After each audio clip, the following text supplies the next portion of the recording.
friends, I am Vitaly Portnikov. Just a few days after it became known that US President Joe Biden allowed Ukraine to use American-made long-range missiles to strike what is called the sovereign territory of the Russian Federation, Vladimir Putin signed a decree approving the foundations of state policy in the field of nuclear deterrence. Putin announced possible changes to Russia's nuclear doctrine last summer. However, it is absolutely clear that the signing of the decree right after Ukraine finally received permission for strikes on the sovereign territory of the Russian Federation is yet another important moment for nuclear blackmail of Western countries by the Russian Federation. It is worth noting that this nuclear doctrine includes a point directly related to the current Russian-Ukrainian war and the assistance of Western countries to Ukraine. It is stated that Russia may respond to aggression from any non-nuclear state with the involvement or support of a nuclear state. Of course, this refers to the fact that Western countries are currently firmly denying their involvement in the Russian-Ukrainian war, and they emphasize that they are exclusively helping Ukraine in our resistance to Russian aggression. But no, Putin seems to be telling them, we consider you participants in the conflict precisely because you are helping Ukraine in the war against the Russian Federation. And at any moment, your involvement in this war may be reclassified by us as direct aggression against the Russian Federation.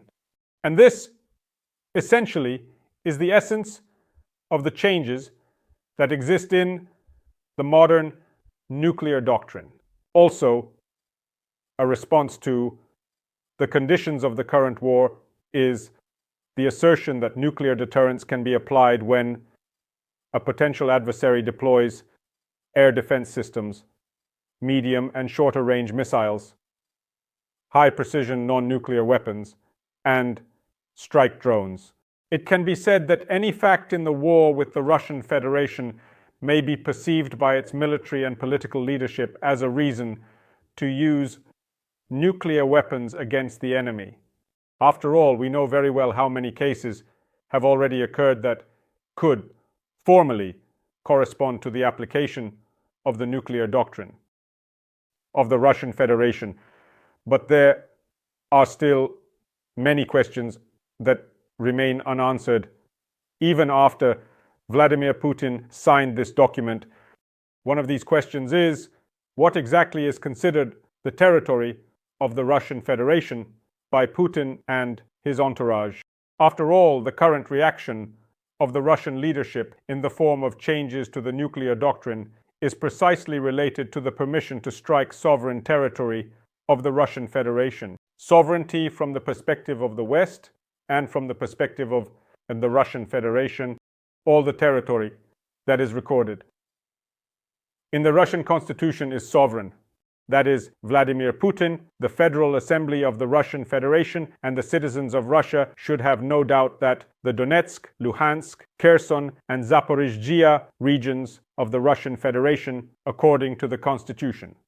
The Autonomous Republic of Crimea, which is also declared a subject of the Russian Federation, along with occupied Sevastopol, all of this is Russia, not Ukraine. But the armed forces of Ukraine have repeatedly struck, including with Western-made missiles, at these territories.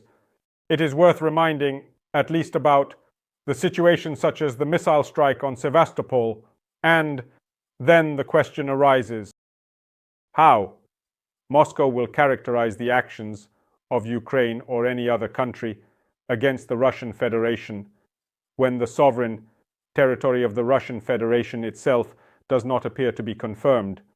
There is Russian territory from the perspective of international law. And in this situation, allowing Ukraine's allies to use their missile weapons for strikes on occupied territory is quite logical.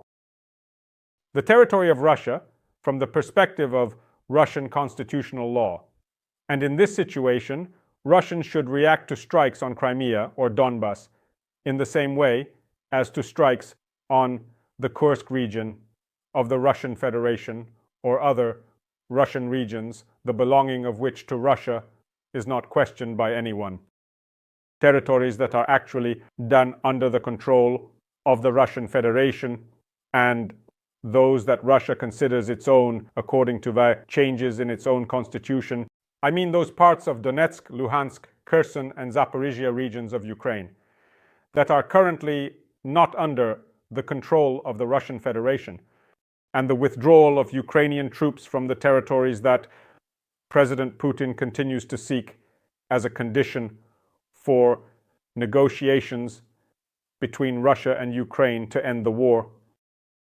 How will Moscow characterize the aggression of any other state against itself when it cannot even determine its own perception of its sovereign territory? And this is not just a question that should demonstrate to us the entire deceitfulness of Russian propaganda. This is a question that reminds us that Putin himself has fallen into so many political traps that it is impossible to escape from them with a sound mind.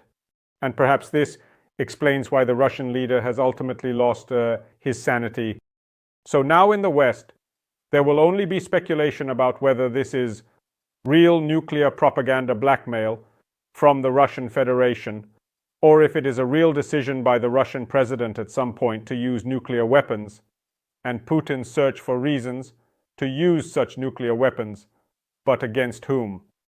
Against Ukraine, or against this nuclear state that has given Ukraine the ability to launch missiles of its own production, the sovereign territory of the Russian Federation. In other words, it is about whether Vladimir Putin is really ready for a real conflict with NATO member countries. There are no realistic answers to all these questions. But it is absolutely clear that this nuclear blackmail, which was initiated by Putin, not by chance right now, will be used by the Russian leadership in the first, I would say, phone conversations, in the first contacts with the newly elected US President Donald Trump. That Trump had no doubts that if he did not concede to Putin, it would not be about the Russian-Ukrainian conflict, but about a real nuclear war, which, as we understand, Trump and his entourage do not want to deal with at all. Thank you, friends. Stay on this channel, subscribe to it, subscribe to my social media, to the channels on Patreon, Buy Me a Coffee, and Donatello, which help develop these resources. Use the sponsorship feature on YouTube itself. Wishing you victories and peace. Good luck.